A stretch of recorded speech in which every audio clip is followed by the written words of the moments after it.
जी जनाब, तो कल के लेक्चर में हम लोगों ने intermediate system to an intermediate system यानी आईएस टू आईएस ये राउटिंग प्रोटोकॉल पढ़ना शुरू किया था और इसकी कुछ प्रॉपर्टीज हमने कल कवर कर ली थी, कुछ प्रॉपर्टीज को हम आज कवर करेंगे और उसके साथ साथ उम्मीद है कि आज ही के लेक्चर में हम इसकी लैब तक भी पहुंच जाएंगे। लैब करने के बाद भी फिर इसकी कुछ थ्योरी है, कुछ पॉइंट्स हैं जो हमें कवर करने। आज के अलावा एक लेक्चर आईएसआईएस पे और होगा ताकि जितने भी इसके बाकी पहलू हैं वो हम सब कवर कर ले और कभी भी जिंदगी में आपका आईएसआईएस अगर वास्ता पड़ता है तो वो आप इसको अच्छे तरीके से हैंडल कर लेंगे, चाहे वो एग्जाम के हवाले से हो, किसी इंटरव्यू में हो, कहीं किसी प्रोडक्शन नेटवर्क के अंदर आपको इसकी जरूरत पड़ जाए तो आईएसआईएस को आप हैंडल कर पाएंगे। तो कंटिन्यू करते हैं कल के लेक्चर में। अच्छा, कल वीडियो अपलोड होगी, मैंने आईएसआईएस का फोल्डर ही एक बना दिया था आपके फोल्डर में, उसके अंदर वीडियो भी कल की है और कल का वो जो नोट्स हैं वो भी हैं। इसकी मैं वीडियो बना रहा हूँ, आज भी वीडियो बन रही है। वीडियो आपको कल के लेक्चर की भी दे दी थी, आज और अगले लेक्चर की भी मिल जाएगी। तो कल हमने प्रॉपर्टी नंबर 5 तक पढ़ा था, अगर आपको याद हो। 5वीं प्रॉपर्टी में हमने डिस्कस किया था आईएसआईएस का मैट्रिक और मैंने कहा था आईएसआईएस का जो मैट्रिक है उसे डिफॉल्ट मैट्रिक भी कहते हैं और इसे कॉस्ट भी कहते हैं। आईएसआईएस में अगर कोई डिसएडवांटेज है तो वो आईएसआईएस का मैट्रिक ही है। आईएसआईएस का मैट्रिक काफी हद तक रिप से मिलता जुलता ही है। फर्क सिर्फ इतना है कि रिप अपने रास्ते में आने वाले हॉप्स को काउंट करता है, डिवाइसेस को गिनता है, और जो आईएसआईएस है वो अपने रास्ते में आने वाले लिंक्स को काउंट करता है। सिर्फ लिंक्स को गिनता है, लिंक की क्वालिटी नहीं देखता कि लिंक कैसा है, कम बैंडविड्थ वाला है या ज्यादा बैंडविड्थ वाला है, ये चीज आईएसआईएस नहीं देखता। इसके बरक्स अगर ओएसपीएफ को देखें, ठीक है जी, तो ओएसपीएफ जो है वो लिंक की क्वालिटी जो है उस पर भी बात करता है कि लिंक अच्छा लिंक है तो उसे वो प्रेफर करेगा, बुरे लिंक को वो रिजेक्ट कर देता है। लेकिन आईएसआईएस में ऐसा नहीं है। लेकिन मैंने आपको सिनेरियो कल बना के दिखाया था कि अगर आप किसी सर्विस प्रोवाइडर नेटवर्क की बात करें तो उसमें क्वालिटी का इशू इसलिए नहीं आ रहा होता कि एक सर्विस प्रोवाइडर नेटवर्क के अंदर जितने भी आपके इंटरनल लिंक्स हैं वो क्वालिटी वाइज एक जैसे ही होते हैं। सारे गीगा इथरनेट होंगे या सारे 10 गीगा इथरनेट होंगे या सारे 100 गीगा इथरनेट वाले लिंक होंगे, वहां ये मैटर नहीं कर रहा होता। अगर वहां भी डिफरेंस हो लिंक्स की क्वालिटी का तो फिर वहां भी हम आईएसआईएस की बजाय ओएसपीएफ ही चला रहे होंगे। बट अगर हमारा मसला मैट्रिक के ऊपर ना आ रहा हो तो अब फिर आईएसआईएस चलाने को प्रेफर किया जाता है। आईएसआईएस में अच्छी बातें क्या हैं जो ओएसपीएफ के मुकाबले में बेहतर है वो आज आपके सामने आएंगी। तो प्रॉपर्टी नंबर 6 मैंने आपको कहा था हम बेसिकली आईएसआईएस का इंटरव्यू ले रहे हैं और ये चंद सवाल हैं जो हम हर राउटिंग प्रोटोकॉल से पूछते हैं। तो छठे नंबर पे हमारा सवाल उस प्रोटोकॉल से ये होता है कि तुम्हें एक बड़े ऑटोनोमस सिस्टम के लिए बनाया गया है या स्मॉल साइज के लिए बनाया गया है। जैसे कि रिप से जब सवाल पूछा जाता है तो रिप का जवाब आता है जी कि रिप को डिजाइन किया गया for small sized autonomous system और वहां पे एक लिमिटेशन है 15 हॉप्स की। रिप की राउटिंग अपडेट्स मैक्सिमम 15वें हॉप तक जा सकते हैं और 15वें हॉप से ही वो राउटिंग अपडेट को रिसीव कर सकता है, ना उससे ज्यादा दूर भेज सकता है, ना उससे ज्यादा दूर की अपडेट को रिसीव कर सकता है। इसके बाद अगर आप ओएसपीएफ की बात करें, ईआईजीआरपी की बात करें तो ओएसपीएफ और ईआईजीआरपी ने तो यही कहा था कि वो लार्ज साइज ऑटोनोमस सिस्टम के लिए, बल्कि ईआईजीआरपी तो कहता है very large size autonomous system के लिए उसे डिजाइन किया गया है। इसमें मैंने कहा था लार्ज और वेरी लार्ज की कोई कॉन्सेप्ट नहीं है। असल में हम नेटवर्क को कोई मीटरों से नहीं नाप रहे होते, ठीक है जी, नंबर ऑफ यूजर्स से और आईपी एड्रेसेस से अंदाजा लगाया जा सकता है। तो जो रेंज आईपी एड्रेसेस की जिनकी राउटिंग ओएसपीएफ कर सकता है ईआईजीआरपी भी उतनों ही की राउटिंग करता है।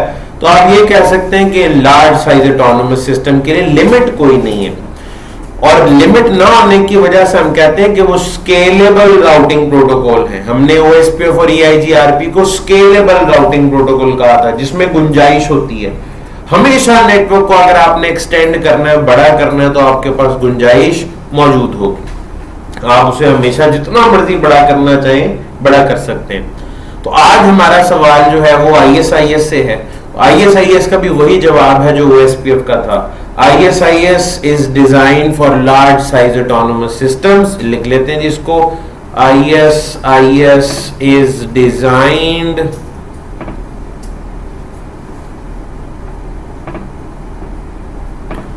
फॉर large sized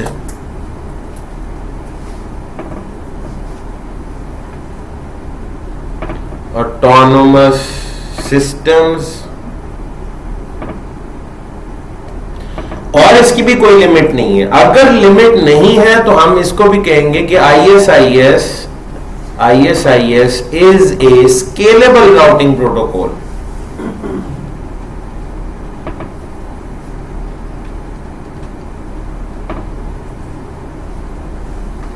जैसे कि OSPF और EIGRP है, उसी तरह ISIS भी एक स्केलेबल राउटिंग प्रोटोकॉल है। ये छठी प्रॉपर्टी हो गई। 7वें नंबर पे हमारा सवाल उस प्रोटोकॉल से होता है कि इसका कन्वर्जेंस टाइम फास्ट है या स्लो है।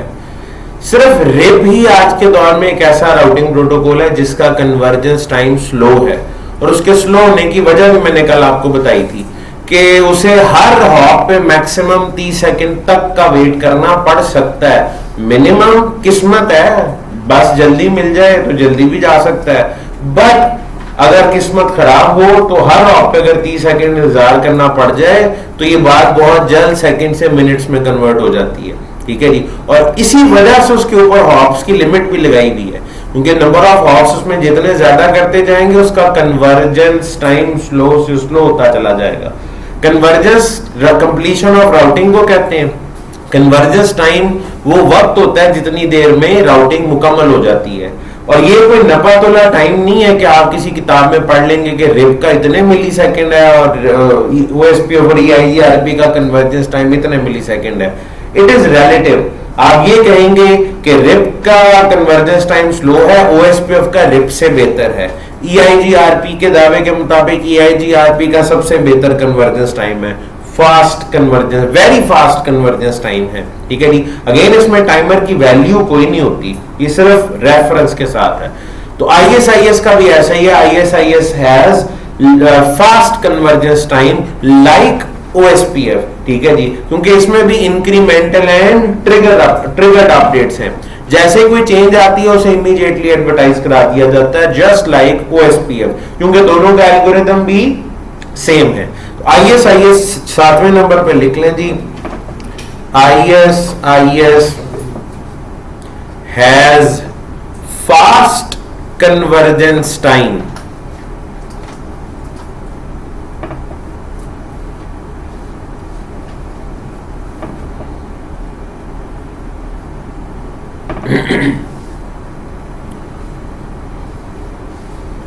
ओके जी। इसके बाद नंबर 8 के ऊपर, 8वें नंबर पे हमारा सवाल हर प्रोटोकॉल से होता है कि तुम क्लासलेस और क्लासफुल दोनों को सपोर्ट करते हो या नहीं। रिप जो है वो सिर्फ क्लास, रिप का वर्जन 1, रिप के 2 वर्जन है। रिप का वर्जन 1 सिर्फ क्लास फुल को सपोर्ट करता है, क्लासलेस को नहीं। लेकिन रिप का वर्जन 2, उसके बाद OSPF, EIGRP, जिन लोगों ने BGP पढ़ा हुआ है BGP, और ISIS, ये सब के सब क्लासलेस और क्लासफुल दोनों की राउटिंग को सपोर्ट करते हैं। आप यहां पे लिखेंगे ISIS supports routing for both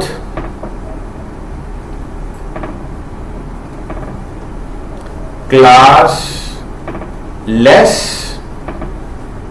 and class full networks. ठीक है जी, ISIS supports routing for both class less and class full networks. ठीक है जी, ये 8वें नंबर पे था। उसके बाद 9वें नंबर पे एक ऑप्शनल सवाल में लिखा करता हूं, वो हर बंदे की अपनी मर्जी है, हर बंदे का अपना एक नजरिया उसके बारे में। 9वें नंबर पे मैं ये बात डिस्कस किया करता हूं कि ये जो राउटिंग प्रोटोकॉल है इसकी कॉन्फ़िगरेशन आसान है या मुश्किल है, ठीक है नहीं, इसका कोई हार्ड एंड फास्ट जवाब नहीं है, ठीक है। रिप के बारे में एक चीज बड़ी वाज़ेह है, रिप के बहुत नुकसान है लेकिन उसका एक फायदा, RIP is very easy to configure. RIP किसी भी दूसरे राउटिंग प्रोटोकॉल के मुकाबले में कॉन्फ़िगर करना आसान है, सिंपल है। रिप का एक वाहिद अकलौता फायदा है, RIP is very easy to configure. बाकी प्रोटोकॉल में हम ये नहीं कहते कि they are difficult to configure, वो difficult as compare to RIP हो सकते हैं, ठीक है जी, लेकिन वो कोई नामुमकिन चीज नहीं। हाँ, बीजीपी के बारे में वाज़ेह होता है, BGP is difficult to configure. BGP में किसी भी प्रोटोकॉल के मुकाबले में आपको ज्यादा एफर्ट करनी पड़ती है, बहुत सारे काम है जो आपको मैनुअली और खुद ही से करने हैं, ठीक है जी। तो बाकी protocols as compare to RIP आप कह सकते हैं मुश्किल है, अदरवाइज आसान है। लेकिन ISIS जो है, ISIS is easy to configure. ISIS जो है इसको OSPF से मुकाबला करेंगे ना हम इसका, तो हम तो मैंने कल ही कहा था ISIS का तो मुवाजना हम ज्यादा OSPF से कर रहे हैं, ठीक है। फैमिली सेम है ना, ओरिजिन एक है, Dijkstra algorithm, link state. तो ISIS is easy to configure. ISIS is easy to configure as compared to OSPF. Easy to configure as compared to OSPF. OSPF के मुकाबले में आसान है, ठीक हो गया। एक मिनट यहां पे रुकते हैं। मैंने आज तक जब भी रिप में, OSPF में, EIGRP में ये छठी और सातवीं प्रॉपर्टी जब पढ़ाई है ना, जो गुजरी, छठे पे था जितना मर्जी बड़ा कर लो, स्केलेबल लार्ज कर लो, बड़े नेटवर्क में कॉन्फ़िगर कर सकते। सातवें में था कन्वर्जेंस टाइम।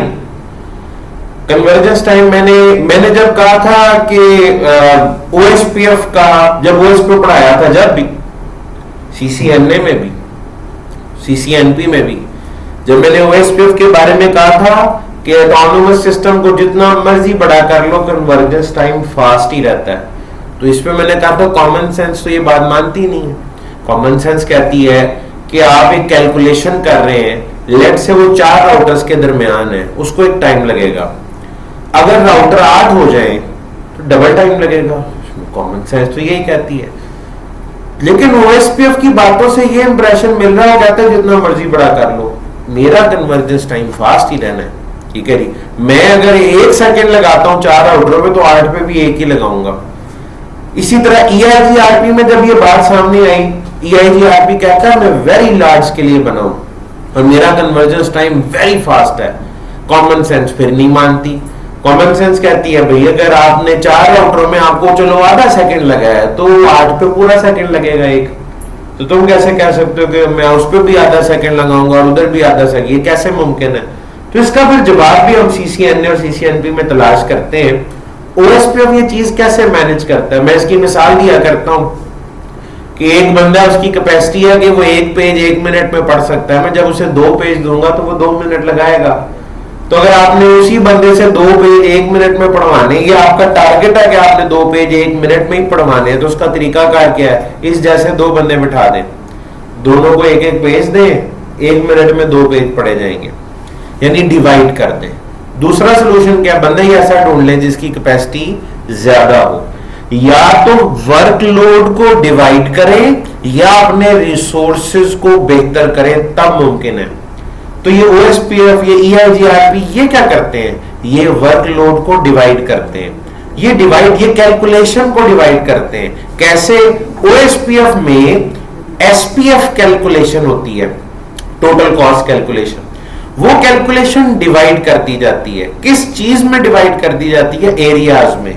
OSPF में कॉन्फ़िगर होते हैं एरियाज। OSPF में एरिया कॉन्फ़िगर करने की वजह यही है कि SPF कैलकुलेशन को डिवाइड कर दिया जाए। हर एरिया अपनी अपनी कैलकुलेशन करता है और एट द एंड, अच्छा अब यहां पे CCNA वालों के लिए थोड़ी सी मुश्किल होगी, CCNP वाले अच्छे से समझ पाएंगे एट द एंड हमने एक एरिया बनाया होता है बैकबोन एरिया जिसको हम कहते हैं, जिसकी आईडी एरिया 0 होती है, ठीक है। जिन्होंने सीसीएनपी वाली राउट पढ़ ली हुई है उन्हें इस बात का ज्यादा बेहतर पता है कि मल्टीपल एरिया ओएसपीएफ, जब ज्यादा सारे एरियाज होते हैं तो मल्टीपल एरियाज को आपस में कौन मिलाता है? Backbone area.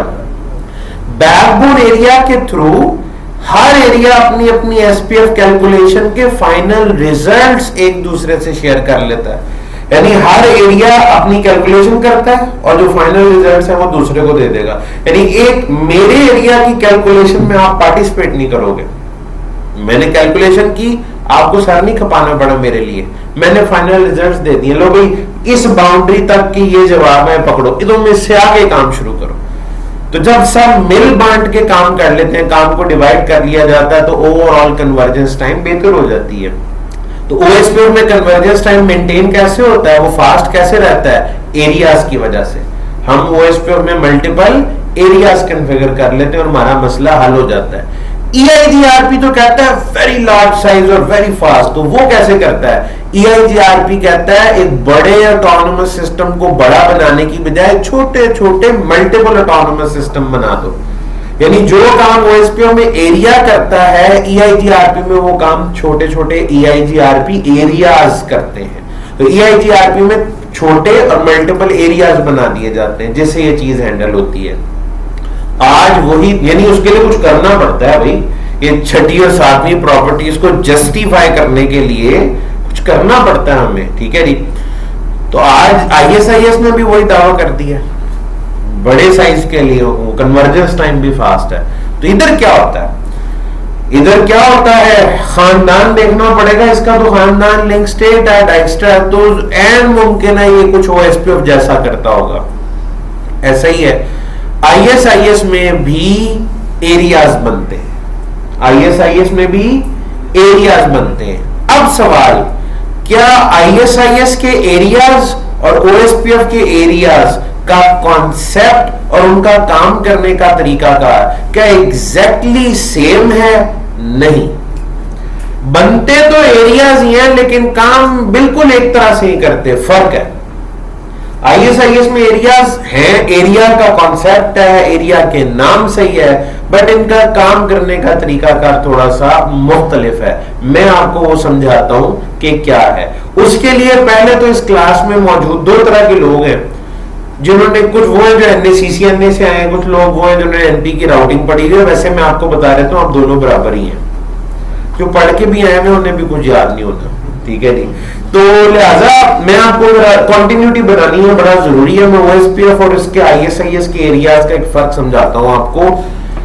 कुछ फर्क तो थ्योरी के साथ समझ आ जाएंगे, कुछ लोग कुछ फर्क जो है वो फिर लैब ओरिएंटेड है, वो लैब में जाके समझ आएंगे। आज हम लैब में इंशाल्लाह इसकी एस्टैब्लिश करते हैं कि हमने क्या सेटअप बनाना है और कैसे इंप्लीमेंट करना है।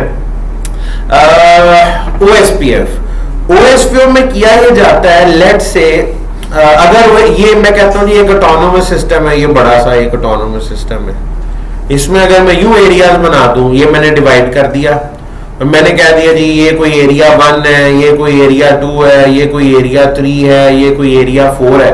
ऑटोनोमस सिस्टम में क्या होता है? राउटर होते हैं, स्विच होते हैं, लैन होता है, वैन होता है, मुख्तलिफ किस्म के लिंक्स होते हैं, यही होता है ना नेटवर्क में या ऑटोनोमस सिस्टम में। तो जब आप उसे तकसीम कर देंगे एरियाज में, तो एरियाज में क्या होगा? वही होंगे, राउटर होंगे, स्विच होंगे, लैन होंगे, वैन होंगे, लेकिन तादाद में कम होंगे। ये फर्क पड़ जाएगा बस। बड़े ऑटोनोमस सिस्टम को छोटे छोटे एरियाज में डिवाइड कर दिया। मैंने कहा ओएसपीएफ में एसपीएफ कैलकुलेशन अब पर एरिया होगी, पर ऑटोनोमस सिस्टम नहीं होती जी, पर एरिया होती है। तो एरिया 1 अपनी एसपीएफ कैलकुलेशन करेगा, एरिया 2 अपनी करेगा, एरिया 3 अपनी करेगा, एरिया 4 अपनी एसपीएफ कैलकुलेशन करेगा। अच्छा, अगर इस तरह से और एंड पे क्या होगा? अपनी कैलकुलेशन के रिजल्ट एक दूसरे से शेयर कर लेंगे। भाई अगर एरियाज इस तरह से बनेंगे तो एरिया 1 अपनी इंफॉर्मेशन हो सकता है एरिया 2 को दे, एरिया 2 वही इंफॉर्मेशन एरिया 3 को दे, एरिया 3 एरिया 4 को दे, और एरिया 4 वही इंफॉर्मेशन एरिया 1 को वापस दे दे। जो चीज आपने एडवर्टाइज किया अगर वो घूम फिर के आप ही के पास वापस आना शुरू हो जाए, यानी एक ऐसी बात हो गई है कि एक नेटवर्क है X/24 जो एरिया 1 में है, ऊपर देखिए एरिया 4 से एक इंफॉर्मेशन नीचे आ रही है, आपको ऐसी फीलिंग नहीं आ रही कि एरिया 4 एरिया 1 को कह रहा है मैं बताता हूं तुम्हें X1 पे जाने का रास्ता क्या है। इस पे तो एरिया 1 को शदीद गुस्सा आ जाए होगा, तुम कौन होते हो बताने वाले कि मेरे नेटवर्क तक कैसे पहुंचना है। और अगर एरिया 1 ने सुन ली ना एरिया 4 की तो राउटिंग लूप बन जाएगा। यानी एरिया 1 ने कहा अच्छा तुम बताते हो, चलो मैं तुम्हारी सुनता हूं, और वो उसके पीछे अगर लग गया तो एरिया 1 से एरिया 4 पे जाएगा, 3 पे जाएगा, 2 पे जाएगा, वापस एरिया 1 में आ जाएगा, 1 में आके फिर 4 पे जाएगा, 3 पे जाएगा, 2 पे जाएगा, फिर 1 में आएगा। सारी जिंदगी चक्कर काटता रहेगा और बन जाएंगे राउटिंग लूप्स। अच्छा ये सिर्फ इस हद तक नहीं बनेंगे, ये यूं भी बनेंगे, एरिया 1 से एरिया 2 पे गया, एरिया 2 से 3 पे गया, 3 से भी वो 1 में वापस आ सकता है। यानी मुख्तलिफ साइजेस के लूप बनेंगे, मुख्तलिफ डायरेक्शंस में बनेंगे। ये तो मैंने शुरुआत की है अभी। एरिया 1 ने अगर 3 की सुन ली ना तो पता क्या होगा, एरिया 1 कहेगा अच्छा चलो तुम बता दो X तक कैसे पहुंचना है। वो कहेगा 3 पे आओ, 3 से 2 पे जाओ, फिर 1 पे जाओ, फिर 1 से कहेगा 3 पे जाओ, 2 पे जाओ। यानी बड़े छोटे क्लॉकवाइज एंटी क्लॉकवाइज हर डायरेक्शन में लूप ही लूप बनना शुरू हो जाएंगे। तो फिर इसका हल क्या निकाला गया मल्टीपल एरिया ओएसपीएफ का? मल्टीपल एरिया ओएसपीएफ का हल ये निकाला गया कि सबसे पहले ऑटोनोमस सिस्टम में एक बनाया जाता है बैकबोन एरिया, और ओएसपीएफ में बैकबोन एरिया के लिए एक एरिया आईडी रिजर्व कर ली गई है, एरिया 0। एरिया 0 कहते हैं जी बैकबोन एरिया को, and it is reserved in OSPF. OSPF में एरिया 0 रिजर्व्ड है फॉर बैकबोन, ये किसी और का नहीं होगा। अच्छा एरिया 0 बैकबोन का हो गया, और बाकी एरिया 1 से लेकर कहां तक ये भी बता देता हूं। ओएसपीएफ में एरिया आईडी, ओएसपीएफ में एरिया आईडी एक 32 बिट का नंबर है, और 2⁻32 का जवाब होता है 4.29 बिलियन। दुनिया में जितने आईपी एड्रेसेस हैं उतने ओएसपीएफ में एरियाज बन सकते हैं, बहुत ज्यादा ही। प्रैक्टिकली अच्छा नहीं है क्योंकि प्रैक्टिकली कभी इतने एरियाज नहीं बनते। ये नंबर बहुत बड़ा है, ये रेंज बहुत बड़ी है, लेकिन ओएसपीएफ ने हमें ये दे दिया है, ठीक है जी। इनफैक्ट आईईटीएफ ने ओएसपीएफ में ये नंबर हमें डाल के दे दिया, तो हम इसे इस्तेमाल करेंगे। उनमें से उसने कह दिया जी एरिया 0 तो हो गया रिजर्व, बाकी एरिया 1 से लेकर एरिया 4.29 बिलियन तक जो एरियाज हैं इनका नाम है, इनको रेगुलर या सिंपल एरिया कहा जाता है। एक एरिया 0 है, बाकी सारे रेगुलर या सिंपल एरियाज होते हैं, रेगुलर एरिया या सिंपल एरिया। अच्छा एरिया 0 के 2 नाम है जी, एरिया 0 को बैकबोन भी कहते हैं और एरिया 0 को ट्रांजिट एरिया भी कहते हैं, बैकबोन या ट्रांजिट एरिया। वो क्यों कहते हैं आपको समझ आ जाएगा। अच्छा अब रूल कुछ यूं है कि जितने भी आपके सिंपल एरियाज हैं, जितने भी आपके सिंपल एरियाज हैं या रेगुलर एरियाज हैं, वो सब के सब इस तरीके से बैकबोन के साथ कनेक्ट होते हैं। लाइक ये एरिया 1 है, ये एरिया 2 है, ये एरिया 3 है, ये एरिया 4 है, ये एरिया 5 है। इस तस्वीर में एक मैसेज मिल रहा है, कोई भी रेगुलर एरिया एक दूसरे से कनेक्ट नहीं है, हर रेगुलर एरिया बैकबोन से कनेक्ट है। मैसेज ये दे रहा हूं मैं आपको कि रेगुलर एरियाज आपस में डायरेक्ट राउटिंग नहीं कर सकते।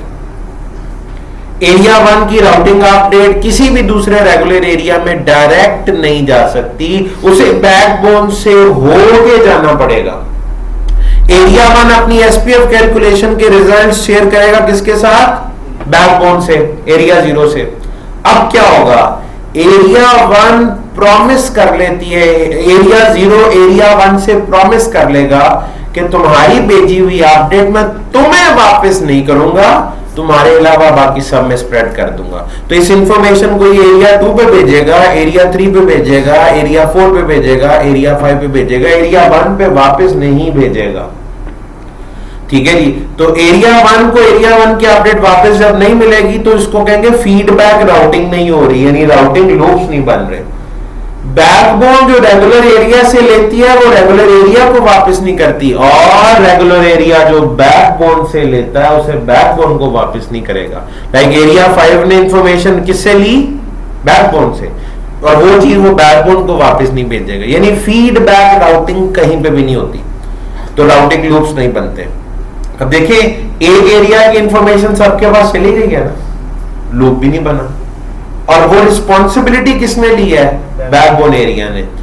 बैकबोन एरिया का सिर्फ ये काम नहीं है कि वो रेगुलर एरिया को आपस में मिलाता है, बैकबोन एरिया का असल काम ये है लूप फ्री राउटिंग कराना, राउटिंग लूप्स को अवॉइड करना बैकबोन का काम होता है ओएसपीएफ। मल्टीपल एरिया ओएसपीएफ में बैकबोन का काम लूप फ्री राउटिंग करवाना है, राउटिंग लूप ना बने, ठीक है जी। तो ये इसका काम होता है। ये बड़ा जरूरी था आईएसआईएस में इसको आगे समझने के लिए, जिन्हें ये नहीं पता होगा वो भी शक्ल ही देख रहे होंगे, तो लिहाजा मैंने पहले ओएसपीओ में बता दिया कि ओएसपीओ में क्या होता है, ऑटोनोमस सिस्टम्स को एरियाज में तकसीम कर दिया जाता है। हर एरिया अपनी अपनी राउटिंग करेगा, अपनी अपनी कैलकुलेशन करेगा, अपने फाइनल रिजल्ट्स बैकबोन के जरिए दूसरे रेगुलर एरियाज को पहुंचा देगा। रेगुलर एरियाज डायरेक्ट नहीं होते एक दूसरे के साथ, क्योंकि अगर वो हो गए तो फिर लूप बनते हैं, वो आपने इससे पहले देख लिया। इस तस्वीर को देख के तो लगता है ना कि सर एक सिंगल पॉइंट ऑफ फेलियर भी नजर आता है, बैकबोन डाउन हो गई तो सब गया, ऐसा ही है। तो याद रखिएगा ये बैकबोन डाउन नहीं हुआ करती। वो कैसे क्यों नहीं होती? क्योंकि बैकबोन किसी एक डिवाइस का नाम नहीं है। या सबको पता होना चाहिए कि ये जो बैकबोन का डिजाइन होता है या जो नेटवर्क होता है वो प्रैक्टिकली कुछ इस किस्म का होता है। वो मैं आपको बना के दिखा देता हूं। लेट से ये एक ईथरनेट स्विच है,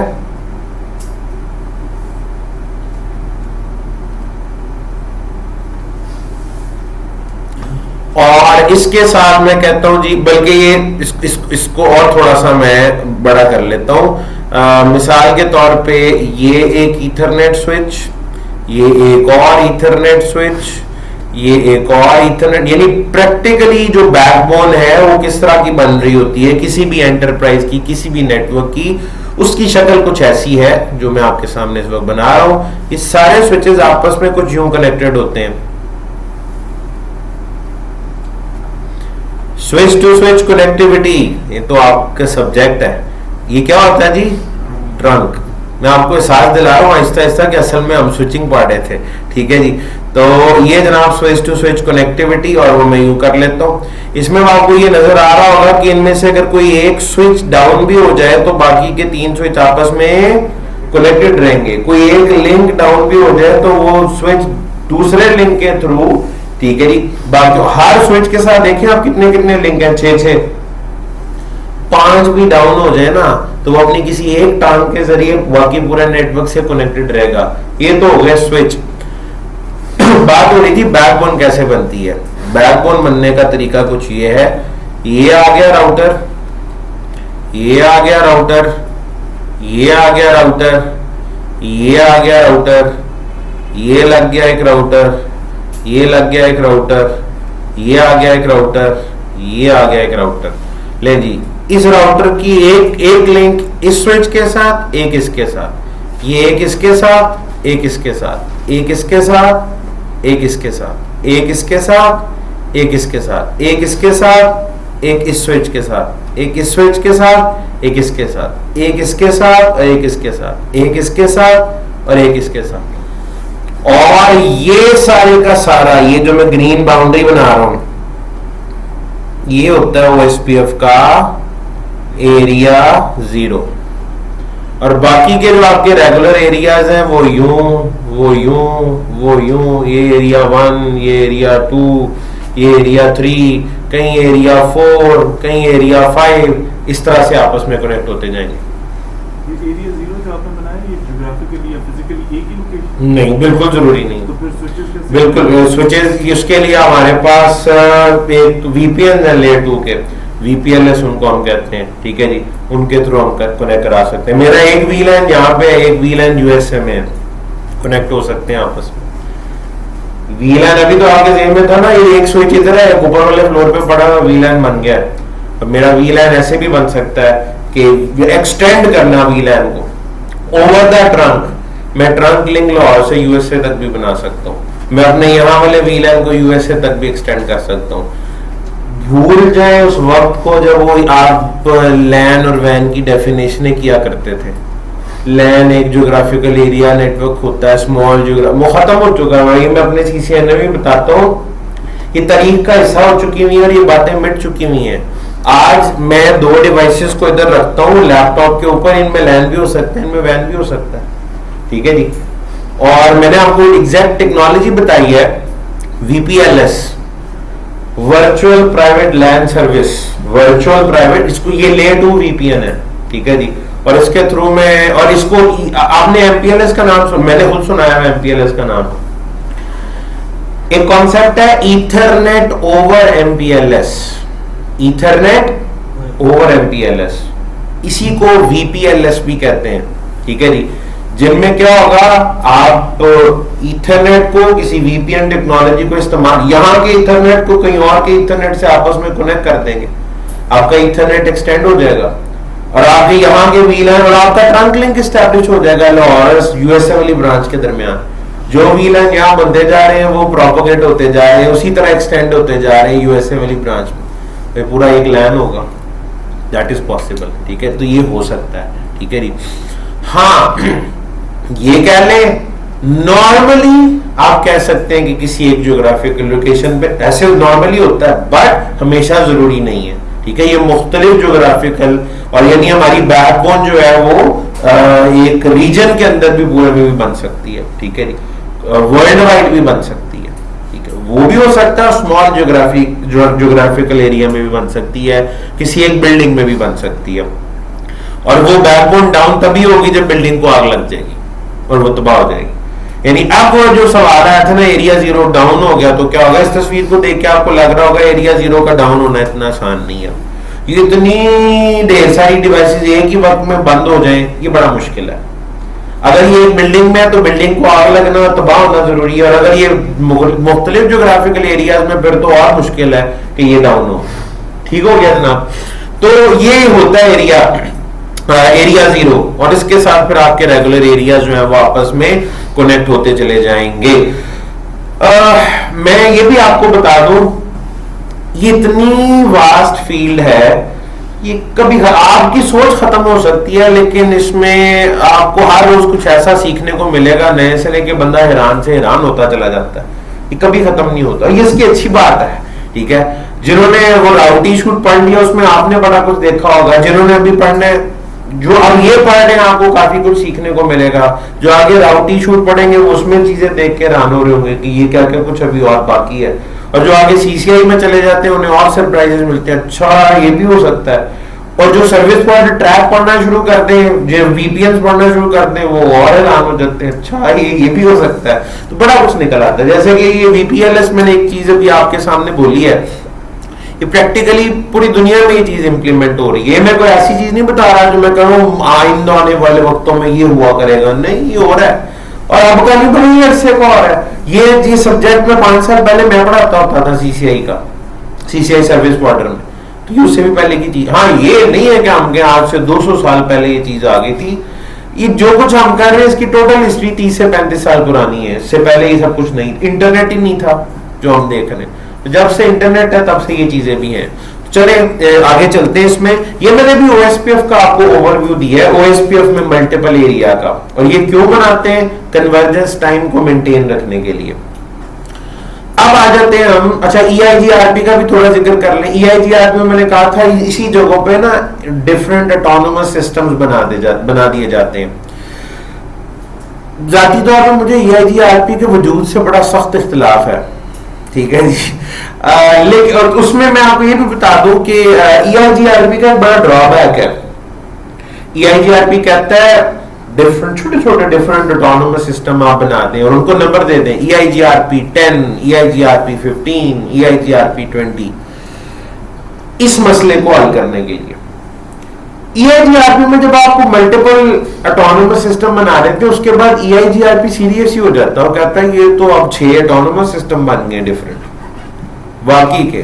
और फिर कहता है तुम्हें नहीं पता डिफरेंट ऑटोनोमस सिस्टम में राउटिंग कैसे होती है।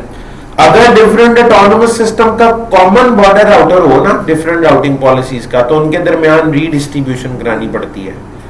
बॉर्डर अलग-अलग हो तो पहले BGP चलता है, फिर रीडिस्ट्रीब्यूशन भी होती है। ये सीसीएनए वालों ने भी पढ़ी हुई है ये बात, ये मैं इंट्रोडक्शन में बताता हूं, ठीक है जी। बीजीबी भी चलेगा, रीडिस्ट्रीब्यूशन भी होगी।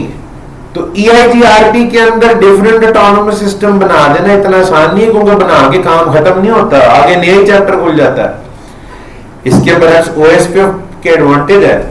OSPF में जब आप मल्टीपल एरियाज बनाते हैं, सर फोन रहेगा फोन रहेगा तो देख लो, वो पड़ा होगा उधर ही, देखा? ऐसा नहीं लग रहा सऊदी अरब में रह रहा हूँ। ओके जी, तो डिफरेंट ऑटोनोमस OSPF में जब आप मल्टीपल एरियाज बनाते हैं तो उनके दरमियान जो राउटिंग होती है वो डायनामिकली होती है, हमें नहीं कुछ करना पड़ता। EIGR में तो एक काम करके बंदा दूसरे चक्कर में फंस जाता है कि अब इनकी मैं आपस में राउटिंग कराऊं। OSPF इज सिंपल, OSPF के मल्टीपल एरियाज में राउटिंग डायनामिकली होती है। अब बात करते हैं जी हम ISIS में। मैंने कहा था ISIS में कन्वर्जेंस टाइम को मेंटेन रखने के लिए बनते एरियाज ही हैं, बनते एरियाज ही हैं, और लेकिन माइनर सा कॉन्सेप्ट में फर्क है, और वो फर्क बड़ा कमाल है, बड़ा जबरदस्त है। मैं आपको बताता हूं कैसे। तो ISIS के लिए मैं एक डायग्राम बनाता हूं, और मैं 2-3 बातें आपको इस डायग्राम में सिखाने लगा जो मैं बनाने लगा। 2 से 3 टॉपिक कवर करूंगा। जब आप लोगों ने OSPF पढ़ा था तो आपने एक टॉपिक पढ़ा था OSPF में राउटर के रोल्स का, ठीक है जी। राउटर के रोल्स होते हैं, एक होता है इंटरनल राउटर, एक होता है बैकबोन इंटरनल राउटर, एक होता है एरिया बॉर्डर राउटर ABR, एक होता है ऑटोनोमस सिस्टम बाउंड्री राउटर। ये OSPF के मुख्तलिफ राउटर के रोल्स हैं। इंटरनल राउटर वो होता है जो किसी एक पूरी तरह किसी एक रेगुलर एरिया में हो, लाइक उसके सारे इंटरफेस एरिया 1 में है या सारे इंटरफेस एरिया 2 में है, इसे इंटरनल राउटर कहते हैं। बैकबोन इंटरनल राउटर, ये सब वीडियो में आ रहा है, अगर कोई वीक भी है ना इन चीजों में तो आप सुन के समझ जाएंगे। बैकबोन इंटरनल राउटर एक ऐसा राउटर जिसके सारे इंटरफेस एरिया 0 में है, मुकम्मल तौर पे एरिया 0 में है, बैकबोन इंटरनल कहलाता है। एक होता है बैकबोन राउटर। बैकबोन राउटर होने के लिए कम से कम एक इंटरफेस जो है वो आपका बैकबोन में होना जरूरी है। अब बैकबोन राउटर की 2 टाइप्स हैं, एक वो राउटर जिसके सारे इंटरफेस बैकबोन में, बैकबोन इंटरनल राउटर भी बैकबोन तो है, और एक और राउटर ये जैसे कि मैं आपके सामने बनाता हूं, ये इस राउटर का एक इंटरफेस बैकबोन में और दूसरा इंटरफेस एरिया 1 में है। ये बैकबोन राउटर तो कहलाएगा, क्यों भाई? इसका एक इंटरफेस तो बैकबोन में है ना, लेकिन इसकी टाइप है, इसके सारे इंटरफेस बैकबोन में नहीं है, कुछ बैकबोन में है, कुछ रेगुलर में। ऐसे राउटर को कहते हैं ABR, एरिया बॉर्डर राउटर। ये वो राउटर है जो रेगुलर एरिया को बैकबोन से मिलाता है या बैकबोन को रेगुलर एरिया से मिलाता है। यानी इस तस्वीर में यहां जो जोड़ लगेगा ना ये वाला, उस राउटर को क्या कहेंगे? ABR। यानी बैकबोन को रेगुलर एरिया से जोड़ को वेल्डिंग तो नहीं ना होनी इधर, इनका जो आपस में जोड़ लग रहा है वो कौन लगा रहा है? ABR, एरिया बॉर्डर राउटर, ठीक है जी। इसी तरह एक राउटर का रोल है ऑटोनोमस सिस्टम बाउंड्री राउटर। ये एक ऐसा राउटर होता है जो नॉन OSPF डोमेन को OSPF डोमेन से मिला रहा होता है, या OSPF के एक प्रोसेस को OSPF के दूसरे प्रोसेस से मिला रहा होता है। ये वो राउटर होता है जहां रीडिस्ट्रीब्यूशन होती है, ठीक है जी। ASBR, autonomous system boundary router, जो नॉन OSPF और OSPF डोमेन को आपस में मिलाता है, या OSPF के एक प्रोसेस को, याद है OSPF में प्रोसेस आईडी का कॉन्सेप्ट, ठीक है जी। तो OSPF के एक प्रोसेस को OSPF के दूसरे प्रोसेस से मिलाने वाला राउटर, क्योंकि उधर भी रीडिस्ट्रीब्यूशन होती है, OSPF के 2 प्रोसेसेस के दरमियान भी अगर वो एक राउटर पे आपस में मिल रहे हैं तो रीडिस्ट्रीब्यूशन वहां भी होती है। तो वो ऐसा राउटर जिसमें आप OSPF के अंदर किसी चीज को रीडिस्ट्रीब्यूट करते हैं वो ASBR होता है OSPF के लिए। तो ये कुछ रोल्स हैं। तो ISIS की जो एग्जांपल मैं आपको देने लगा हूं, इसमें आपको राउटर के रोल्स भी नजर आएंगे। ISIS में नेबरशिप की कुछ टाइप्स हैं। जब 2 डिवाइसेस आपस में नेबर बनते हैं ना, OSPF में नेबरशिप का कॉन्सेप्ट याद है? OSPF में डायरेक्ट राउटिंग नहीं होती, पहले नेबर टेबल बनता है, नेबरशिप होती है, फिर उसके बाद क्या होता है? डेटाबेस टेबल बनता है, और फिर राउटिंग टेबल बनता है। नेबर टेबल में क्या होता है? पहले OSPF हेलो पैकेट के जरिए ये आइडेंटिफाई कर लेता है कि नेटवर्क में किस किस डिवाइस पे OSPF चल रहा है। और वो मल्टीकास्ट होता है, हेलो हर 10 सेकंड के बाद, पीरियोडिक होता है। आप दूसरों को हेलो भेजते हैं, दूसरे आपको हेलो भेजते हैं और आप नेबर बन जाते हैं और आपको एग्जैक्टली पता लग जाता है कि आपके अलावा किस किस पे ओएसपीएफ चल रहा है। उनकी एक लिस्ट आप अपने पास रखते हैं जिसको नेबर टेबल कहा जाता है। फिर उसके बाद क्या होता है कि किसी डेस्टिनेशन पे जाने के लिए मल्टीपल पार्ट्स होते हैं, अच्छे भी होते हैं, बुरे भी होते हैं, लेकिन जो ओएसपीएफ का डेटाबेस टेबल है उसमें ऑल पॉसिबल पार्ट्स को रख लिया जाता है, अच्छे बुरे हर तरह के रास्ते। फिर जब तमाम मुमकिन रास्ते आपके पास आ जाते हैं, फिर उस पर आप चलाते हैं एसपीएफ एल्गोरिथम और देखते हैं कि उनमें से कम कॉस्ट किसकी है। जो बेस्ट होता है उसे प्रमोट कर देते हैं आप राउटिंग टेबल में, तीसरे नंबर पे जाके राउटिंग टेबल बनता है। तो नेबर रिलेशनशिप कैसे बन रहा है, राउटर के रोल्स क्या हैं, एरिया का कॉन्सेप्ट क्या है, ये 3 तरह की चीजें हैं जो आईएसआईएस के हवाले से एक ही डायग्राम के ऊपर मैं आपके साथ डिस्कस करने लगा हूं। डायग्राम बनाते हैं जी, मैं परेशान मत होइएगा, इस डायग्राम में काफी सारे राउटर्स बनाऊंगा क्योंकि वो समझने के लिए जरूरी है। ठीक है जी, मुफ्त के राउटर हैं, जितने मर्जी बनाए जा सकते हैं। ठीक है जी, लेट्स स्टार्ट। राउटर बनाते हैं। मैं कहता हूं जी इधर एक राउटर है, राउटर ए, फिर उसके बाद यहां एक राउटर बी, यहां एक राउटर सी, यहां एक राउटर डी, यहां पे एक राउटर ई, उसके बाद नीचे एक राउटर एफ, उसके बाद राउटर जी, उसके बाद राउटर एच। अच्छा, इसी तरह अब आप दूसरी तरफ आते हैं तो यहां मैं कहता हूं जी आई जे के एल एम और चले इधर एक एन भी बना लेते हैं। अच्छा, अब इनकी कनेक्शन में बनाता हूं। लेट्स से ए और बी आपस में यूं कनेक्टेड है, बी और सी कनेक्टेड है, सी और डी आपस में कनेक्टेड है, सी और ई आपस में कनेक्टेड है, डी और ई आपस में इस तरह से कनेक्टेड है, ई और एफ कनेक्टेड है, एफ के आगे जी और एच कनेक्टेड है, उसके बाद ये ए के साथ आई कनेक्टेड है, ये इस तरह से कनेक्टेड है आपस में, और उसके बाद यहाँ पे इनकी कनेक्टिविटी है और इधर ये आपस में इस तरह से कनेक्ट हो गए। ठीक हो गया? अब कुछ नजर आ रहा है, अच्छा समझ आ रही है क्या किधर को जा रहा है। ठीक हो गया? अब ये कुछ राउटर्स हैं, आपस में कनेक्टिविटी है। अब मैं बनाने लगा इनके ऊपर एरियाज।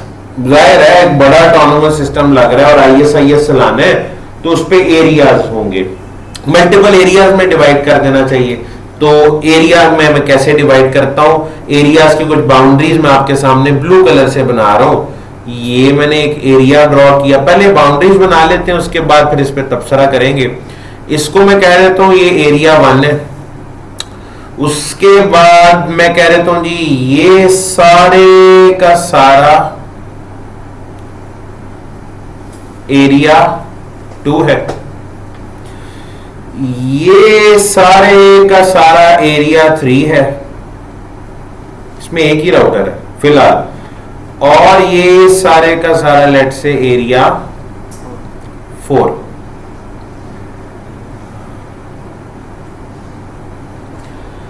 एक नहीं बहुत सारे सवाल ज़हन में आएंगे। पहला, बैकबोन नहीं नजर आ रही, एरिया 0 इज मिसिंग। ठीक हो गया, पॉइंट नोट कर लिया जी, एरिया 0 इज मिसिंग। ये आईएसआईएस की बात कर रहा हूं, ये भी याद रखिएगा। दूसरा, ये जो मैंने एरियाज की बाउंड्रीज ड्रॉ की हैं ये ओएसपीएफ से मुख्तलिफ है। ओएसपीएफ में कभी भी एक एरिया की बाउंड्री इस तरह से नहीं होती। यहां एरिया की बाउंड्री एक लिंक को कट कर रही है और ओएसपीएफ में एरिया की बाउंड्री राउटर को कट करती है। जैसे कि मैं यहां दिखा देता हूं कि अगर यहां इस तरह से हो ए बी और सी, ओएसपीएफ अगर होगा एरिया 0 एरिया 1, इधर भी 2 एरियाज हैं आपको नजर आ रहे हैं। जो एरिया की बाउंड्रीज है वो किसी लिंक पे, ओएसपीएफ में ये चीज गलत होती है जी, अगर आप यूं कर लें। वजह बताता हूं अभी। ओएसपीएफ में ये पॉसिबल ही नहीं है कि आप कहें जी ये एरिया 0 है और ये एरिया 1 है, दो एरियाज आपस में कोई लिंक नहीं मिला सकता। ओएसपीएफ में ये वाला जोड़ लगाना एबीआर का काम होता है, तो हमें एरिया को टर्मिनेट किसी ना किसी राउटर पे जाके करना है, तो राउटर को कट करती है एरियाज की बाउंड्रीज ओएसपीएफ में, ठीक है जी। ऊपर वाले ये वाली ऊपर इस तरह से मिलते हैं, इस तरह से नहीं, लेकिन आईएसआईएस में एरियाज की बाउंड्रीज नीचे वाले तरीके से मिलती हुई नजर आ रही है, ठीक हो गया। ये भी एक फर्क है, यानी आपने एक फर्क ही शायद सोचा हो कि बैकबोन ही नजर आ रही, लेकिन ये भी एक नोटिसेबल चीज है कि यहां पे कोई भी एरिया की बाउंड्री किसी राउटर को नहीं बल्कि लिंक्स को कट करती हुई नजर आ रही है। बिल्कुल ठीक हो गया। अब पहले बैकबोन की बात कर लेते हैं। असल में जब आप बैकबोन को समझेंगे तो आपको बहुत समझ आ जाएगी आपको कि ये जो है इसी तरह ये ठीक, ये इनको इसी तरह भी आपस में मिल जाए तो कोई मसला नहीं है। ये लिंक को भी कट कर रहे हैं तो चलेगा। लिंक को कट करने का दूसरा मतलब पता क्या है कि आईएसआईएस में एक राउटर एक वक्त में किसी एक ही रेगुलर एरिया का मेंबर हो सकता है। ये नहीं होगा कि उसका एक इंटरफेस किसी दूसरे एरिया में तो तीसरा किसी और में तो चौथा किसी और में। ये लिंक को कट करने का मतलब ये होता है, और यही खुसूसियत बीजीपी की भी है। बीजीपी में एक राउटर एक वक्त में किसी एक ही एरिया, एक ही ऑटोनोमस सिस्टम का मेंबर होता है, लेकिन यहां पे ऐसा नहीं है, यहां पे ऐसा नहीं है, ठीक है जी। मतलब आईएसआईएस की ये प्रॉपर्टी बीजीपी से मिलती जुलती है। इसमें एक राउटर एक ही एरिया में होता है, उसमें बीजीपी में एक राउटर एक ऑटोनोमस, लेकिन ओएसपीएफ में मुख्तलिफ है। ओएसपीएफ में ऐसा नहीं है, उसमें एक राउटर के 3 लिंक्स 3 अलग एरियाज में हो सकते हैं। एक एरिया 0 में होगा, एक एरिया 1 में होगा, एक एरिया 2 में होगा। ओएसपीएफ में ये होता है। यहां पे बीजीपी जैसा मिजाज नजर आ रहा है। अब बैकबोन का सुनते हैं, बड़ा अहम पॉइंट। बैकबोन के बगैर क्या गुजारा हो सकता है? मैंने इसीलिए आज का लेक्चर जरा पहले थोड़ा सा ओएसपीएफ पे टाइम लगा लिया था। अगर मैं कहूं नहीं जी ऐसा ही है, तो आप कहेंगे एरिया 2 एरिया 1 को अपडेट दे, फिर 1 4 को दे, फिर 3 को दे। इसमें ये प्रॉब्लम हो सकती है कि एरिया 1 अपडेट 4 को देगा, 4 3 को देगा, 3 वापस 1 को दे देगा, राउटिंग लूप्स बन जाएंगे। यानी आप इस पे आप जिद कर लीजिए, अगर नहीं सर एरिया बैकबोन के बगैर नहीं छोड़ना, क्योंकि छोड़ दिया तो इधर भी लूप बन जाएगा। बैकबोन होना जरूरी है। आईएसआईएस में बैकबोन होती है एरियाज में? जी बिल्कुल होती है। आईएसआईएस में बैकबोन होती है, पहले तो हौसला रखें। लेकिन आईएसआईएस में बैकबोन के लिए कोई भी एरिया आईडी रिजर्व्ड नहीं है, कोई भी नहीं है। आईएसआईएस में बैकबोन की एरिया आईडी होती ही नहीं है। आईएसआईएस में बैकबोन को बैकबोन एरिया भी नहीं कहते, बैकबोन को बैकबोन कहते हैं। आईएसआईएस में रेगुलर एरियाज को एरियाज कहा जाता है, बट बैकबोन बैकबोन कहलाती है। बैकबोन कोई एरिया नहीं होता, क्योंकि अगर बैकबोन एरिया होगा तो फिर उसका नंबर भी होना चाहिए। ISIS backbone has no area ID. ISIS backbone is called ISIS backbone। ठीक, आपने सब मान लिया, ठीक है, लेकिन वो है कहां? अब सुने, जैसे जैसे आप ISIS चलाते जाएंगे, कॉन्फ़िगर करते जाएंगे, वैसे वैसे ISIS की बैकबोन ऑटो पे कॉन्फ़िगर होती जाएगी बाय डिफॉल्ट। बाय डिफॉल्ट जो इसकी बैकबोन है, मैं एक लाइन खींच रहा हूं, बाद में मैं इसे थोड़ा सा श्रिंक करके भी आपको दिखाऊंगा। जनाब इसकी बैकबोन जो है ना, ये पट्टी जो चल रही है इसको नोट करते जाएं।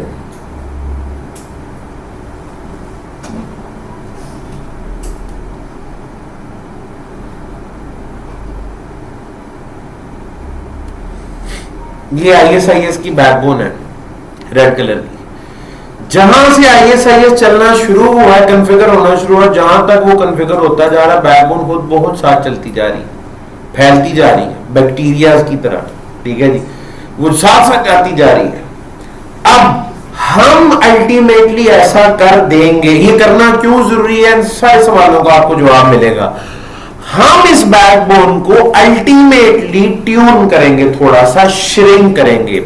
हम बैकबोन की शक्ल यूं बनाएंगे, हम बैकबोन को कुछ ऐसा कर देंगे जैसा मैं करने लगा आपके सामने। ये आप देखते जाइएगा इसको।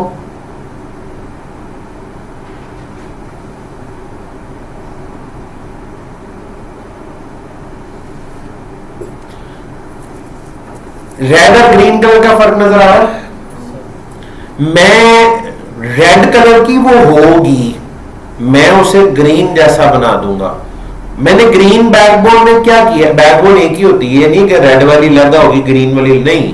मैंने रेड वाले को ना खींच के, च्युइंगम की तरह खींच के, श्रिंक करके मैंने क्या कर दिया उसके साथ, मैंने मेक श्योर किया है हर एरिया का कोई एक राउटर बस उसकी जद में आ रहा हो, हर एरिया बैकबोन को टच कर रहा हो, हर एरिया का कोई, हर रेगुलर एरिया का कोई एक मेंबर बैकबोन में होना जरूरी है। ठीक है जी, ये सवाल है कि मैंने क्यों उसको ऐसे ही रहने देते, ऐसा क्यों कर दिया, इसका जवाब मिलेगा आपको। मैंने यूं इसको स्क्वीज कर दिया। क्या मैं कर सकता हूं जी? बिल्कुल कर सकता हूं, आप सीखेंगे इस चीज। सबसे अहम बात जो ओएसपीएफ के लिए भी है और इसके लिए भी है, बैकबोन चाहे ओएसपीएफ की हो, बैकबोन चाहे आईएसआईएस की हो, इसका कॉन्टिन्यूअस होना जरूरी है। बैकबोन कहीं भी टूट नहीं सकती, यानी बैकबोन आई फिर रेगुलर एरिया आया फिर बैकबोन आ गई, ऐसा हम क्यों नहीं कर सकते ओएसपीएफ में भी और इसमें? ऐसा इसलिए नहीं कर सकते, मैंने थोड़ी देर पहले अभी कहा था, एक चीज जो बैकबोन से रेगुलर एरिया में जाती है वो दोबारा वापस कभी बैकबोन में नहीं आती, ताकि राउटिंग लूप ना बने। अगर आप बैकबोन को डिसकंटीन्यूअस बना देंगे, अगर आप डिसकंटीन्यूअस बैकबोन बनाएंगे, लाइक आप कह रहे हैं ये बैकबोन है, ये बैकबोन है, दरमियान में रेगुलर एरिया है, ठीक है जी, आप इसको बैकबोन कह रहे हैं, आप इसको बैकबोन कह रहे हैं, इसको आप रेगुलर एरिया कह रहे हैं, चाहे ओएसपीएफ हो चाहे आईएसआईएस हो, प्रॉब्लम क्या आएगी? प्रॉब्लम ये आएगी, यहां है x/24 जो कि यहीं पे है, ये यहां से बिला शुबा इधर होना है ABR, ऐसा ही है, उसकी मदद से ये इधर आ जाएगा रेगुलर एरिया में, आ जाएगा ना, बैकबोन से रेगुलर एरिया में जाना इज नॉर्मल। अब ये जब इस रेगुलर एरिया से दोबारा यहां जाने की कोशिश करेगा इस वाली बैकबोन में, दूसरी में, वो बैकबोन उसको पता क्या कहेगी, क्योंकि तुम तो पहले ही बैकबोन से एडवर्टाइज होकर आ रहे थे, क्योंकि ओएसपीएफ ये मानने को तैयार ही नहीं होता कि मेरी बैकबोन डिसकंटीन्यूअस भी हो सकती है, वो कहता है बैकबोन एक ही होती है, और उसको ये फील आएगी जैसे बैकबोन से निकला हुआ राउट बैकबोन में वापस आ रहा है। इस जगह पे उसके साथ क्या सलूक किया जाएगा? डिस्कार्ड कर दिया जाएगा और वो इस बैकबोन में नहीं आएगा। सिमिलरली लेफ्ट वाली बैकबोन की चीजें राइट और राइट वाली के लेफ्ट में नहीं जा सकेंगी। जिन्होंने ये पढ़ लिया है सीसीएनपी में, आप बताएं, अगर इस तरह, मैंने बड़ी तफसील से मैं पढ़ाता हूं राउटिंग के अंदर इस टॉपिक को, 2-3 दिन लगते हैं इस पे। आप मुझे बताएं कि इसकी भी एक रीजन है कि अगर हम ये डिसकंटीन्यूअस बैकबोन्स अगर बनाते हैं तो उसकी वजह है, होना नहीं चाहिए ऐसे, लेकिन हालात ऐसे कुछ जगहों में पैदा होते हैं। वो कौन से हालात हैं उस तफसील में मैं नहीं जा रहा, जब आप पढ़ेंगे राउट तो देख लीजिएगा। बन गई दो किसी तरह से डिसकंटीन्यूअस बैकबोन, तो इन्हें कॉन्टिन्यूअस बनाया जा सकता है। इनको कॉन्टिन्यूअस बनाने के लिए क्या चीज होती है? Virtual link. ओएसपीएफ में वर्चुअल लिंक कॉन्फ़िगर, एक वर्चुअल लिंक है जिसकी मदद से ओएसपीएफ की जो बैकबोन है वो कॉन्टिन्यूअस हो जाती है।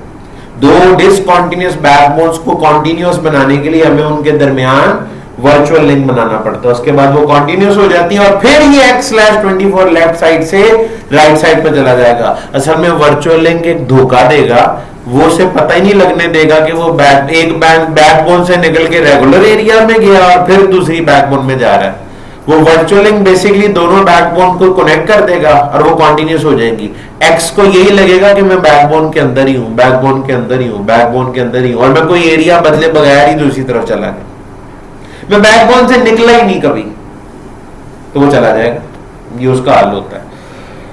आ जाए अब इधर, आईएसआईएस का भी वही रूल है, आप बैकबोन को डिसकंटीन्यूअस नहीं, आप देखें मैंने कंटिन्यूटी का ख्याल रखा है। और आप अब आपको एक सवाल का जवाब मिलेगा कि जो एरिया 1 के 3 राउटर्स थे, मुझे उन तीनों को ही बैकबोन में शामिल रखना पड़ा है। बाकियों का तो मैंने एक एक राउटर काबू में कर लिया है, लेकिन एरिया 1 के तीनों राउटर्स बैकबोन में क्यों हैं? क्योंकि बैकबोन को कॉन्टिन्यूअस रखना है। मैं इनमें से किसी भी एक राउटर को स्किप नहीं कर सकता। सोच ले कैसे होगा, आप बता दें। नहीं हो सकता। क्यों तीनों को शामिल किया है? बैकबोन की कॉन्टिन्यूटी बचाने के लिए, बैकबोन को कॉन्टिन्यूस रखने के लिए। हाँ, अगर ए और सी के दरमियान कोई डायरेक्ट लिंक होता तो मैं राउटर बी को स्किप कर सकता था, लेकिन वो नहीं है, मैं नहीं कर सकता, कॉन्टिन्यूस रखना पड़ेगा। ये कॉन्टिन्यूस बन गई। अब जरा अगली बात करते हैं। मैंने कहा था और ये आखिरी बात होगी, कल फिर हम अगले लेक्चर में यहां से रिवाइज करते हुए आगे चलेंगे।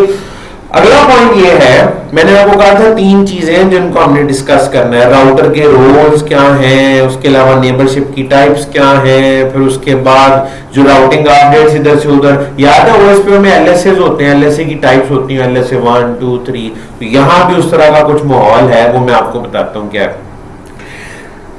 आईएसआईएस में जो इसके एरियाज है ना, आईएसआईएस के जो एरियाज हैं, इनको लेवल्स से समझा जाता है। लेवल का लफ्ज कल मुतारिफ हो चुका है, ठीक है। मैं पहले लिखता हूं और आपको खुद समझ आना शुरू हो जाएगा कि लेवल चीज क्या है।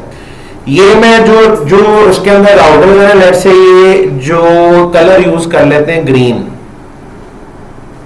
ये जो राउटर एन है ना, ये लेवल 1 राउटर है। राउटर जे जो है ये एक लेवल 1 राउटर है, ये एल लेवल 1 राउटर है, एम लेवल 1 राउटर है, के एक लेवल 1 राउटर है, आई जो है ये एक लेवल 1 लेवल 2 राउटर है। उसके बाद ए जो है ये एक लेवल 1 लेवल 2 राउटर है, बी जो है ये लेवल 1 लेवल 2 राउटर है, सी जो है ये लेवल 1 लेवल 2 राउटर है, डी जो है ये एक लेवल 2 ओनली राउटर है, मैं बताऊंगा क्यों। उसके बाद जो ई है ये भी एक लेवल 1 लेवल 2 राउटर है, जी जो है ये लेवल 1 राउटर है, एच जो है ये लेवल 1 राउटर है। थोड़ा सा फोकस करें, गौर करें, आपको समझ आना शुरू हो जाएगा कि मैं किसे लेवल 1 कह रहा हूं और किसे लेवल 2 कह रहा हूं। ऐसा राउटर जो सिर्फ और सिर्फ रेगुलर एरिया में है वो लेवल 1 है। ओएसपीएफ में इसके अल्टरनेट क्या चीज होती है? Internal router. ऐसा राउटर जो मुकम्मल तौर पे किसी रेगुलर एरिया में है वो इंटरनल है। तो ओएसपीएफ में जो चीज इंटरनल राउटर थी वो यहां पे लेवल 1 राउटर है। ओएसपीएफ में जिस राउटर को एबीआर कहते थे, एरिया बॉर्डर राउटर्स, वो यहां पे लेवल 1 लेवल 2 राउटर। ऐसा राउटर जो बैकबोन का मेंबर भी हो और रेगुलर एरिया का भी हो, ठीक है जी, वो लेवल 1 लेवल 2 है। अब देखें राउटर ए जो है वो दोनों एरियाज में है। अब मजबूरी है राउटर बी भी दोनों में ही है, ठीक है जी, मजबूरी है। यहां पे असल में वो कॉन्सेप्ट लागू नहीं होता कि वो बॉर्डर पे ही होना चाहिए एग्जैक्ट। यहां पे फर्क है ना, यहां पे यह है कि अगर, क्योंकि यहां पे इंटरफेसेस पे तो कॉन्फ़िगर नहीं होना, पूरे राउटर नहीं होना है। ये नहीं हो सकता कि राउटर का एक इंटरफेस अलग एरिया में और दूसरा दूसरे में है। तो अब राउटर बी जो है उसमें दोनों ही एरियाज मौजूद हैं, लिहाजा वो भी लेवल 1 लेवल 2 होगा। राउटर सी भी लेवल 1 लेवल 2 होगा, राउटर ए भी लेवल 1 लेवल 2 होगा, राउटर ई भी लेवल 1 लेवल 2 होगा। राउटर बी को मैंने लेवल 2 ओनली कहा है, क्यों कहा है समझ आ जाएगी। लेवल 1 लेवल 2 में कह रहा हूं, लेवल 1 राउटर में जी और एच को कह रहा हूं क्योंकि वो किसके अंदर है, वो सिर्फ और सिर्फ उन पे रेगुलर एरिया है। तो जो इंटरनल राउटर है वो लेवल 1 है, जो एबीआर है वो लेवल 1 लेवल 2 जैसा है, जिन पे दोनों एरियाज मौजूद होते हैं। दो एरियाज कभी भी ये नहीं हो सकता कि एरिया 1 और एरिया 2 होंगे। जब भी कहा जाएगा ना दो एरियाज है, उनमें दूसरा बैकबोन होगा। चलिए मुझे एक बात सोचते हैं, मैंने पहले किस कलर की बाउंड्री बनाई थी बैकबोन की? रेड। उसका मतलब क्या है? इनिशियली सारे राउटर लेवल 1 लेवल 2 थे, फिर मैंने आहिस्ता आहिस्ता कुछ करके कुछ प्रूनिंग श्रूनिंग की और कुछ राउटर लेवल 1 लेवल 2 रह गए और बाकी क्या बन गए? लेवल 1। यानी ये मेरी कुछ काविशों का नतीजा ये निकला है कि मैंने कुछ को लेवल 1 कराया, कुछ को लेवल 1 लेवल 2। बड़ा मजेदार कॉन्सेप्ट है वैसे। अच्छा आगे चलते हैं। उसके बाद अब आ जाते हैं नेबरशिप की टाइप्स के ऊपर। नेबर बनने के लिए ओएसपी में भी ये बात थी कि वही दो लोग नेबर बन सकते हैं जिनके पैरामीटर्स आपस में मैच करते हो। मैंने आपसे दोस्ती करनी है, उसके लिए जरूरी है हम दोनों में कोई कॉमन लैंग्वेज हो, कोई कॉमन जुबान हो, ठीक है। थोड़ी देर के लिए ना आप ISIS के जो, ये बड़ा जरूरी है इस तरह से समझना, ISIS के जो ये एरियाज है ना, ये 4 एरियाज, एरिया 1 2 3 4, इनको आप यूं समझ लें जिस तरह हमारे सूबे नहीं है, प्रोविंस है, ठीक है जी, ये उस तरह से है। हमारी एक कौमी जुबान है उर्दू, और हर सूबे की एक सूबाई जुबान है। पंजाबी बोलते हैं, सिंधी बोलते हैं, बलोची KPK में पश्तो बोली जाती है।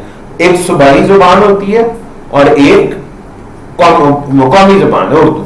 हमने एक सूबे के बंदे ने दूसरे से, मैंने किसी पश्तो बोलने वाले से बात करनी है तो मैं पंजाबी में नहीं बात करूंगा, मैं उर्दू बोलूंगा, और उसे भी उर्दू बोलनी पड़ेगी, कॉमन जुबान। लेकिन जब मैं पंजाब में होता हूं तो मैं आपके साथ पंजाबी में बात कर सकता हूँ, हम आपस में पंजाबी में, हमारी कॉमन जुबान है, हम कर सकते हैं। लेकिन अगर मैंने किसी दूसरे सूबे वाले के साथ बात करनी है तो हम फिर कॉमन जुबान ढूंढते हैं, और वो उर्दू ही होती है। समझ आ रही है बात की? अब देखें एरिया 2, ये जो J और N राउटर है, N भी L1 है, J भी L1 है, इनके दरमियान जो नेबरशिप होगी ना, नेबरशिप के लिए जी मैं ये ब्लू कलर का इस्तेमाल कर रहा हूं, इनके दरमियान वाली होने वाली नेबरशिप कहलाएगी लेवल 1 नेबरशिप। दोनों में कॉमन जुबान क्या थी? लेवल 1।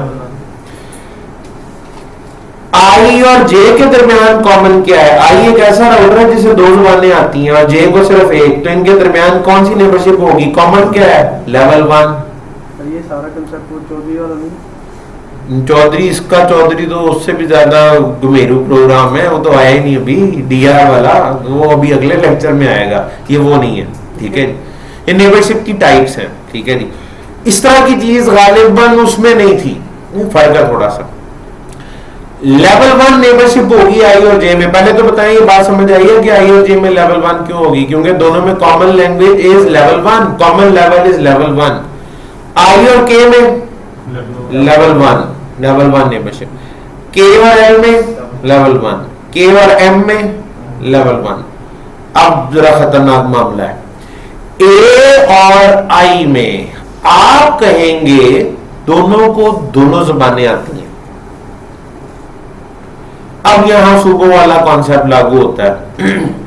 देखो जी, A को पश्तो भी आती है और उर्दू भी आती है, I को उर्दू भी आती है और पंजाबी भी आती है। ये समझे, दोनों अलग अलग सूबों के मेंबर हैं। A को उर्दू और पश्तो आती है, I को उर्दू और पंजाबी आती है। अब बताएं A और I आपस में किस जुबान में बात करेंगे? उर्दू में। इनमें उसका जो L1 है वो पश्तो है, मेरा L1 पंजाबी है। आप ये नहीं कहेंगे कि इनकी डबल नेबरशिप होगी, लेवल 1 पे भी होगी और लेवल 2 पे भी होगी, नहीं। दो डिफरेंट एरियाज के दरमियान दोनों के लेवल तो दो हैं, लेवल 1 लेवल 2, लेकिन इनमें नेबरशिप जो होगी वो सिर्फ और सिर्फ लेवल 2 होगी। याद रखें, दो एरियाज के दरमियान नेबरशिप हमेशा लेवल 2 होती है। लॉजिक मैंने बताई है, उसका L1 उसके अपने सूबे से बात करने के लिए, आपका L1 आपके अपने एरिया वालों के साथ बात करने के लिए। अब बाजी A और B में, ये अब ट्रिकी है। A और B में आपको पता है कितनी दफा नेबरशिप होगी? 2 दफा। वो कैसे? A भी लेवल 1 लेवल 2 है, B भी लेवल 1 लेवल 2 है। लेवल 2 का मतलब उर्दू, दोनों आपस में उर्दू में भी बात करेंगे। A का लेवल 1 पश्तो है और B का लेवल 1 भी पश्तो है, दोनों पश्तो में भी बात कर सकते हैं। एक ही एरिया में अगर लेवल 1 लेवल 2 राउटर्स हो तो दोनों में डबल नेबरशिप होती है, लेवल 1 और लेवल 2।